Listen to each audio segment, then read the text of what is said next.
Hello, જય માતાજી મિત્રો. હું યુટ્યુબમાં મારી કિશન ચાવડા કરીને ચેનલ છે, પહેલાં ચેનલને સબસ્ક્રાઈબ કરી લેજો, બેલ આઇકનનું બટન દબાવી દેજો. હવે હું તમને અલાઇટ મોશનમાં એડિટિંગ શીખવાડવાનો છું. બ્લિંક કરીને ફોટામાં જે લબક ઝબક થાય છે તે શીખવાડવાનો છું. ચાલો આપણે અલાઇટ મોશનમાં જઈ રહ્યા છીએ. પહેલાં આપણે અલાઇટ મોશન ચાલુ કરી લઈએ. અલાઇટ મોશન ચાલુ કરી લ્યો. પછી અહીંથી કોઈ પણ એક ફોટો લઈ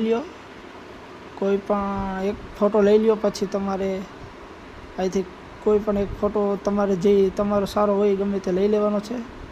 ચાલો હું અહીંથી લઈ લઉં છું એક ફોટો. ચાલો હું ચાવનમાંનો ફોટો લઈ લઉં છું. અહીંથી ફૂલ સ્ક્રીન કરી નાખવાની છે. પછી અહીંથી જઈને ઇફેક્ટમાં જવાનું છે. અહીંથી એડ ઇફેક્ટમાં જઈને આમાં જવાનું ઓપ્ટિકલમાં જઈને આ બ્લિંકમાં જવાનું. આ બ્લિંકમાં જઈને અહીંથી આમ કરીને અહીંથી તમારે કોઈ પણ જગ્યાએ જેટલું તમારે રાખવું એટલું રાખી શકો છો. 2, 5, 6, 7, 8, 10 સુધી એટલું આપણે રાખીશું. જોઈ લો આપણું હવે બ્લિંક કમ્પ્લીટ થઈ ગયું છે.